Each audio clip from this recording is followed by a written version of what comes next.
প্রথম একাদশে নেই দলের সেরা অস্ত্র। অ্যাওয়ে ম্যাচে খেলতে নেমে তাই হারতে হলো মোহনবাগানকে।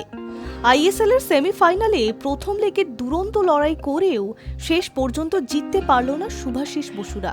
ফাইনালে ওঠার জন্য যুব ভারতের দিকেই তাকিয়ে থাকতে হবে সবুজ মেরুন ব্রিগেডকে। জামশেদপুরে প্রবল গরম, তার মধ্যে নেই দলের দুই সেরা অস্ত্র মনবীর সিং ও আপুইয়া। খানিকটা ব্যাকফুট থেকেই সেমিফাইনালের যুদ্ধে নেমেছিল মোহনবাগান। তবে অ্যাওয়ে ম্যাচে সবুজ মেরুন ব্রিগেডকে যথেষ্ট চ্যালেঞ্জ সামলাতে হবে, এমনটা অনুমান ছিলই। ম্যাচের প্রথম মিনিট থেকেই লিগশিল্ড জয়ীদের শেয়ানে টক্কর দিলেন খালিদ জামিলের ছাত্ররা। শুরু থেকেই তেড়ে ফুরে আক্রমণ শুরু করে জামশেদপুর। ফল আসে 24 মিনিটে। তবে 13 মিনিটের মাথায় গোল শোধ করল মোহনবাগান।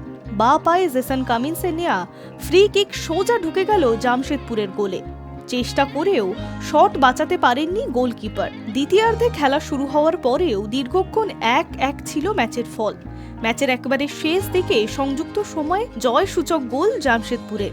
মাঠের বাঁ দিক থেকে ঋত্বিক দাসের ক্রস ধরে বিদ্যুৎ গতিতে শট মারেন জ্যাভি হার্নান্ডেজ। ওখানেই ম্যাচের ভাগ্য নির্ধারণ হয়ে যায়। তবে হারলেও ফাইনালে যাওয়ার যথেষ্ট আশা রয়েছে মোহনবাগানের।